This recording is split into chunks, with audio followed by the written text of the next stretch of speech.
आशंका 50% तक पहुंच गई है।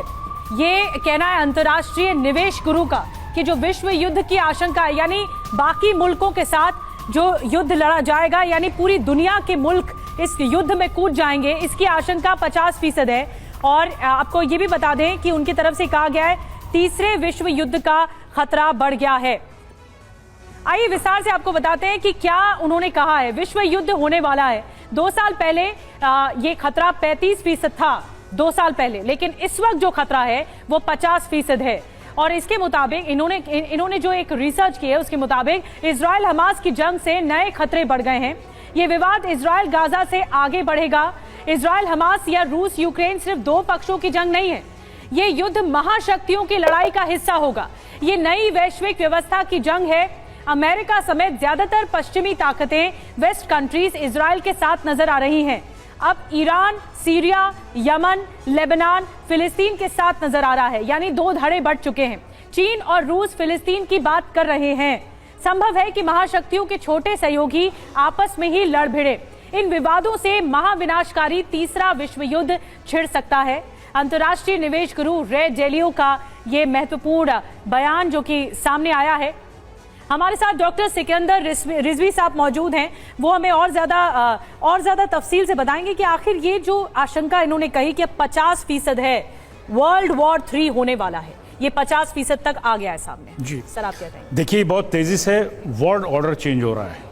अभी आप देख रहे थे रशिया और यूक्रेन का वॉर चल रहा था, तो ये था कि विश्व युद्ध की तैयारी हो रही है और नाटो फोर्सेस एक तरफ हो चुकी थी और यूक्रेन के फेवर के अंदर, और रशिया उनसे जंग लड़ रहा था। वही खिसक करके धीरे से इधर आ गया मिडिल ईस्ट के अंदर। हमास को मोहरा बनाया गया। इसमें बहुत ही इंपॉर्टेंट रोल रहा है ईरान का। और ये जो जंग हो रही है, ये कोई धार्मिक जंग नहीं है, ये जूइश और मुस्लिम के बीच की कोई जंग नहीं है। ये टोटल जो वॉर हो रहा है, ये टोटल जमीन के लिए हो रहा है और डिस्टर्बेंस के लिए हो रहा है, जिसका जमीन के लिए हो रहा है। ईरान पहले सपोर्ट कर रहा था अजरबैजान अर्मीनिया के जंग में, अर्मीनिया को सपोर्ट किया था ईरान ने। और बड़ी बात आप कह रहे हैं सर कि ईरान अब कूदेगा इस पूरे जंग में, और ये मोहरा जो है हमास, वो ईरान का ही मोहरा है। एक बड़ी खबर जल्दी से बता दें, हमास के खिलाफ आईडीएफ एयरफोर्स का एक्शन देखने को मिला है। आईडीएफ ने एयरफोर्स के जवाबी हमले का वीडियो जारी किया है। हमास लड़ाकों पर आईडीएफ के हमले का वीडियो जारी किया गया है। आईडीएफ के हमले में कई हमास लड़ाके मारे गए हैं। तो एक और ब्रेकिंग न्यूज आपको बता रहे हैं। और देखिए, एक बहुत बड़ा बयान सामने आया है फिलिस्तीन के राष्ट्रपति का। जंग के बीच फिलिस्तीन के राष्ट्रपति महमूद अब्बास का बड़ा बयान। फिलिस्तीनियों का प्रतिनिधित्व नहीं करता हमास, दोनों पक्षों के बंदियों को रिहा किया जाए। महमूद अब्बास ने हमास की कार्रवाई पर भी सवाल उठाए हैं। ये बड़ा बयान है। जंग के बीच महमूद अब्बास फिलिस्तीन के राष्ट्रपति ये बताने की कोशिश कर रहे हैं दुनिया को कि आम फिलिस्तीनियों को रिप्रेजेंट नहीं करता है हमास। हमारे साथ एम्बेसडर त्रिपाठी मौजूद हैं। एम्बेसडर त्रिपाठी, इस बयान का कितना असर पड़ेगा? यानी हमास ने जो भीषण बर्बर हमला इजराइल की सरजमीन पर किया, उससे एक तरह से अपने आप को डिस्कनेक्ट करते हुए नजर आ रहे हैं और ये बताते हुए नजर आ रहे हैं कि आम फिलिस्तीनियों को रिप्रेजेंट वो करते हैं, हमास नहीं। देखिए, अभी नहीं बल्कि 3 दिन पहले भी महमूद अब्बास का एक बयान आया था जी। उन्होंने कहा था कि हम ऐसे टाइम में रह रहे हैं जब एक धुर दक्षिणी ऐसी समस्या का सामना कर रहे हैं जिसमें एक और धुर दक्षिणी इजराइल है और दूसरी ओर हमास है, जो कि टोटली अनरिलायबल है, अनरीजनेबल है 2007 से ही। तो उन्होंने तो अभी भी फिर से दूसरी बार उन्होंने हमास से अपने को डिस्टेंस कर दिया है जी। इसका परिणाम ये होगा कि जो दूसरे देशों में फिलिस्तीन के समर्थन में वो हो रहे हैं, आंदोलन हो रहे हैं या प्रदर्शन हो रहे हैं, वो कम हो जाएंगे, क्योंकि फिलिस्तीन पहले से ही समझाने की कोशिश करता रहा है। और हमने भी अपनी फॉरेन पॉलिसी में, हमने भी अपने बयान में यही कहा है कि हम हमास के खिलाफ हैं, फिलिस्तीन के नहीं है। हमास और फिलिस्तीन अलग अलग एंटिटीज हैं इस मामले में। तो मेरे ख्याल से इससे थोड़ा सा वो होने की मामला थोड़ा सा कूल डाउन होने की उम्मीद है। और तब तक उम्मीद ये है कि इजराइल जो है गाजा पट्टी पे अपना ग्राउंड ऑपरेशन शुरू कर देगा। देखिए, हमास को कहीं बाहर से ईरान हो या कुछ हो, जितना मिला है गोला बारूद उससे आगे कहीं मिलने की उम्मीद बिल्कुल। तो हमास के पास भी गोला बारूद जल्दी ही ख़त्म हो जाएगा बिल्कुल, और इन तमाम समीकरणों को समझना भी बहुत जरूरी है। यही वजह है कि स्टूडियो से लगातार हम अपने मेहमानों के साथ भी विश्लेषण कर रहे हैं। स्ट्रेटेजिक वॉर रूम में भी हमारे साथ मेहमान मौजूद हैं और वॉर जोन में हमारे दो जाबाज रिपोर्टर भी लगातार बने हुए हैं हमारे साथ। और आइए देखते हैं कि इजराइल के हमले में अब तक हमास के कौन कौन से कमांडर मारे गए हैं। बड़े कमांडर्स ढेर हुए हैं।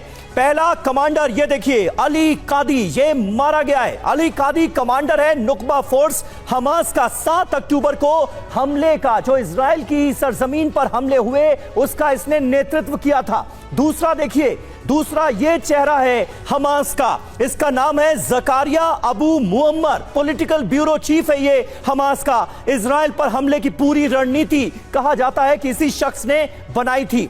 अब तीसरा चेहरा आपके सामने है बिलाल अल कद्र। ये कौन है? ये कमांडर है दक्षिणी नुकबा फोर्स हमास का। किबुत्स में नरसंहार का, सबसे बड़ा नरसंहार किबुत्स में हुआ था, उसका ये जिम्मेदार माना जाता है। ये चेहरा देखिए, ये हमास का एक और कमांडर मतेज ईद इसका नाम है। ये नेशनल सिक्योरिटी का हमास का कमांडर है। गाजा से ऑपरेशन की जिम्मेदारी इसे दी गई थी, इसको भी मार गिराया है इजराइल ने। इसके अलावा अबू शमाला, वित्त मंत्री गाजा पट्टी हमास, हमास के लिए फंड की व्यवस्था करना इसका काम था। हमास को बहुत बड़ी इजरायली चोट के तौर पर देखा जा रहा है, इसकी भी हत्या हुई है। मिराद अबू मिराद, वायुसेना चीफ हमास का, इजराइल पर रॉकेट हमलों का जिम्मेदार इसे माना जाता है और इसे भी मार गिराया गया है इजरायली हमले में। तो हमास को बहुत बड़ी इजरायली चोट लगी है। तो ये तमाम जो हमास के बड़े कमांडर्स, बड़े नेता थे, इन्हें इजराइल ने मार गिराने का किया है दावा। बिल्कुल, और एक बड़ी खबर इस बीच आ रही है, हमास को तो इजरायली चोट लगी है, लेकिन बड़ी खबर ये, इजराइल की नई सैटेलाइट तस्वीर आ गई है। 6 अक्टूबर और 7 अक्टूबर का अंतर दिखाया गया है। 7 अक्टूबर को हमला किया गया था, 6 अक्टूबर को सामान्य है, देखिए सब कुछ, और 7 अक्टूबर को तबाही दिख रही है। ये जो काला निशान आपको दिख रहा है हर तरफ, ये सैटेलाइट की तस्वीरें हैं, और ये 7 अक्टूबर की तस्वीरें इस तरफ, जहां पर आप ये काला निशान देख रहे हैं, ये धुआं ही धुआं है। और 6 अक्टूबर की तस्वीर आप देख रहे हैं कि जब ये सामने आया कि किस तरह से दोनों के बीच में अंतर दिखाया गया। एक और बड़ी खबर आपको बता दें, गाजा खाली होने पर आईडीएफ का दावा सामने आया है। करीब 5 लाख लोग अब तक निकले हैं। आईडीएफ जो इजराइल डिफेंस फोर्स है उसकी तरफ से कहना है। सटीक अनुमान लगाना मुश्किल है, लगातार लोग इलाका छोड़ रहे हैं, तो अब तक कितने लोग निकले हैं इसका अनुमान नहीं लगा सकता, सटीक अनुमान नहीं लगाया जा सकता, लेकिन 5 लाख लोग करीब अब तक निकल गए हैं, ये इजराइल डिफेंस फोर्स का कहना है। अब गाजा संकट को एक बार फिर से आपको समझाते हैं। नॉर्थ गाजा जो है वहां 4,40,000 लोग रहते। गाजा पट्टी 7 लाख, गाजा सिटी जो है वहां पर 7,50,000 रह रहे थे। देर अल साले, ये जो नॉर्थ गाजा से हम आ रहे हैं, देर अल साले जो जगह है यहाँ पर 3,20,000 लोग। खान यूनिस जो इलाका है जो कि दक्षिण की तरफ जाता है, दक्षिणी गाजा की तरफ, वहां 4,30,000 लोग। राफा 2,75,000 लोग। इस इलाके को खाली करना है, तो इतनी आबादी है, इतनी घनी आबादी है। अब आईडीएफ का कहना है कि 5 लाख लोग शिफ्ट किए गए हैं अब तक, इस तरफ जाने को कहा गया है, यानी नॉर्थ से साउथ गाजा जाने को कहा गया है। आप मैप के जरिए देख पा रहे हैं ये पूरा नॉर्थ इलाका, जहां से साउथ जाने को, पलायन करने को कहा गया है।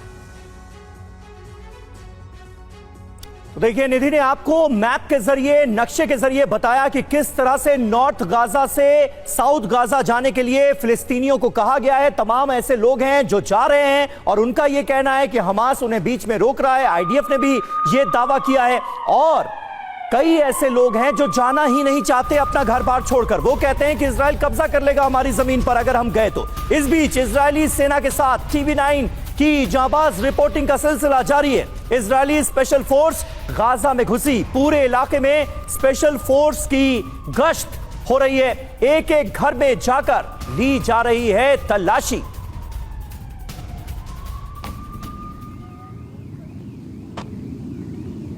देखिए, हमको जैसा बोला गया है कि बहुत केयरफुल रहना है, क्योंकि ये हमास की गाड़ियां हैं और इस पे अभी भी कई जगह, और देखिए ये वो पैराग्लाइडर्स हैं जिनकी मदद से लगातार हमास के टेररिस्ट यहाँ आए थे।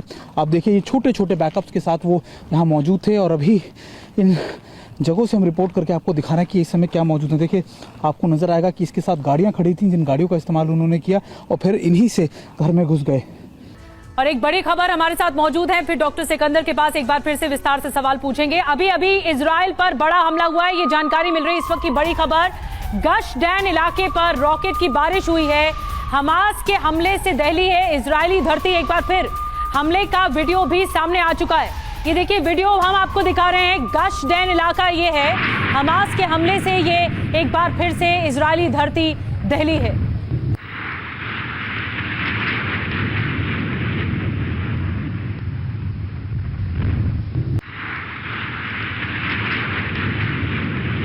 डॉक्टर सिकंदर रिजवी, आप ये तस्वीरें देख रहे हैं, एक बार फिर से अटैक हुआ है। कुछ देर पहले हमने सैटेलाइट की तस्वीरें भी दिखाई, 6 अक्टूबर की और 7 अक्टूबर की, दोनों में बहुत फर्क था। जी जी जी देखिए, सर इसमें अगर आप समझा पाए तो। मैं एक चीज़ बताऊं आपसे, जो गाज़ा का जो एरिया है ये इजिप्ट से मिलता हुआ है और इजिप्ट के अंदर ये सारा डेजर्ट है। ये यहाँ बहुत सारे रास्ते ये लोग आ सकते हैं यहाँ पर, लेकिन इनको इजिप्ट कभी एकोमोडेट नहीं करेगा क्योंकि इनके साथ ट्रबल रही है। इजिप्ट गवर्नमेंट भी झेल रही है वहाँ पे। अल शबाब और ब्रदरहुड जो उनकी ऑर्गेनाइजेशन है, जो वहाँ पर इनके टेररिस्ट ऑर्गेनाइजेशन है, वो गाज़ा के पट्टी के जो हमास के लोग हैं उनके साथ कोऑर्डिनेट करते हैं वो लोग हैं। तो मिस्र गवर्नमेंट कभी नहीं चाहेगी गाज़ा के लोग यहाँ पर आएँ। अब ये जो है इजराइल इनको साउथ गाज़ा तो यहीं से अटैच यहीं से अटैच है, लेकिन वो नहीं चाह रहे हैं यहाँ पर आए। मिस्र नहीं चाह रहा कि उनके लोग यहाँ पर आएँ, इसके अंदर आएँ। वो बात अलग है, ये डेजर्ट का एरिया, ये पोर्शन जो है सारा डेजर्ट है यहाँ पर। यहाँ पर वो जरूर आ सकते हैं, लेकिन इजराइल उनको जो निकल रहे हैं वो लोग साउथ इजराइल के कहीं बॉर्डर में मिलिट्री कैंप के आसपास उनको रखा जा रहा है, जो यहाँ से निकल के जा रहे हैं विस्थापित लोग। इजराइल के लिए चुनौती क्या? ये चुनौती ये सबसे बड़ी हो रही है कि अगर ये इसके अंदर चलेगा तो ये सर्वाइव कर जाएंगे सारे, फिर से अटैक कर सकते हैं इनको पर। और यहाँ का इस लैंड का, मिस्र के इस लैंड के, इजिप्ट की जो लैंड है ये, इसका भी मिसयूज किया जा सकता है। बिल्कुल हमास समर्थक हैं और यहाँ से भी हमले हो सकते हैं। तो यानी एक नया फ्रंट खुल जाएगा। मिस्र से भी बहुत बड़ी आशंका है कि यहां से भी हमास समर्थक अटैक कर सकते हैं इजराइल पर, क्योंकि लोग लगातार नॉर्थ गाजा से साउथ गाजा जा रहे हैं। बहुत बहुत धन्यवाद सर आपका। जी हां, इजराइल युद्ध पर बड़ा खुलासा TV9 भारतवर्ष पर अब आप देखने जा रहे हैं और इस युद्ध का दायरा, इस युद्ध का पैमाना बढ़ता हुआ हम देख रहे हैं। 2 फ्रंट वॉर का सामना इस वक्त इजराइल करता हुआ नजर आ रहा है। ईरान बहुत ज्यादा एक्टिव हो गया है। अमेरिका पूरी तरह से इजराइल के साथ खड़ा हुआ है और यह बता रहा है कि गाजा पट्टी पर अगर इजराइल ने कब्जा किया तो यह ठीक नहीं होगा। क्या होने जा रहा है, इस पर अब हम करेंगे बात। आपके साथ मैं हूं समीर अब्बास, मेरे साथ मेरी सहयोगी निधि वसंतानी भी मौजूद हैं और तमाम खास मेहमानों का एक बड़ा पैनल स्टूडियो में हमारे साथ है। हमास के खिलाफ इजराइल की आर पार की जंग शुरू हो चुकी है। पूरी रात गाजा के साथ हमास के ठिकानों पर इजराइल की बमबारी होती रही। हमास की ओर से भी इजरायली सीमा में हमले किए जा रहे हैं। इजराइल ने हमास के 250 ठिकानों पर अटैक्स किए हैं। एश्कलोन के साथ साथ तेल अवीव में भी रॉकेट दागे गए हैं हमास की तरफ से।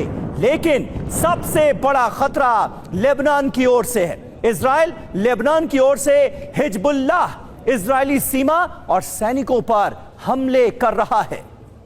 जी हां, और जवाब में इजराइल भी हिजबुल्लाह के ठिकानों पर हमले कर रहा है, यानी वार पलटवार बहुत ज्यादा है। लेबनान बॉर्डर पर नया जंगी मोर्चा खुलने से ईरान भी खुश होगा, क्योंकि ईरान कट्टर दुश्मन माना जाता है इजराइल का। आज बात इस जंग में नए फ्रंट की करेंगे, नए वॉर फ्रंट की। क्या नया जंगी मोर्चा अमेरिका को भी जंग में उतरने पर अब मजबूर करेगा? सवाल ये भी हम तमाम खास मेहमानों के सामने उठाएंगे। तो बड़ी खबर से शुरुआत करते हैं। इस वक्त की सबसे बड़ी खबर, इजराइल लेबनान बॉर्डर पर जंग तेज हो गई है। हमले, इजरायली सेना के अफसर की मौत हुई है इस हमले में। लेबनान बॉर्डर पर फायरिंग में मौत हुई है।